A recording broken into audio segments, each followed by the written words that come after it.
In 2021, a chain-link fence surrounded Al-Hol camp in Syria.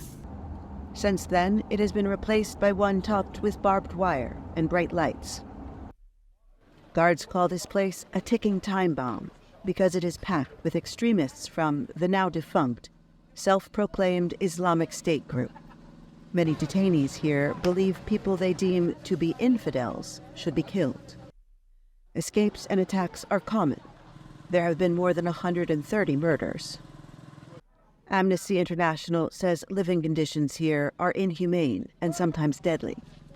The Kurdish authorities who run the camp say they are desperate for outside help. We are suffering here in the camp. In healthcare, nobody supports us, and people are dying inside. Now we are heading into winter, and no one has provided clothes for these people. About 45,000 women and children who survived the last battles that ultimately crushed IS in 2019 are held inside this camp. The thousands of foreigners among them are from 60 countries. We hope to get out of this camp. The situation is bad. There's not enough support. My child has been sick since yesterday. We took her to the hospital, and they could only give basic care. The fathers, husbands, and brothers of these residents are all missing, dead, or in jails. It is assumed that the men in the last IS stronghold when it fell in 2019 were all militants, but most have never been on trial. Boys ages 12 and older are missing from the camp.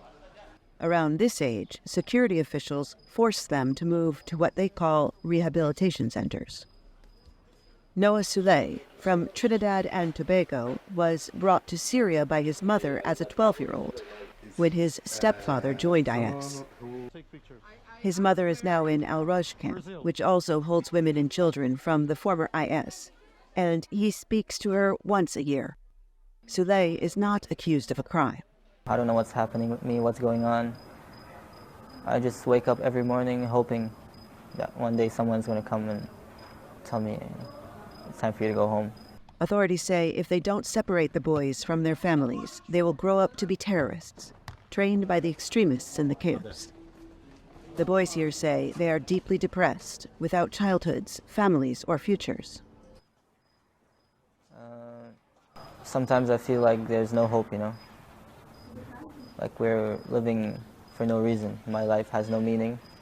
Amnesty International says detainees are suffering shocking cruelty and violence, and that the United States played a central role in the creation and maintenance of this system. And systematic injustice, the organization says, only deepens the continued threat of IS, which still operates in Syria and beyond.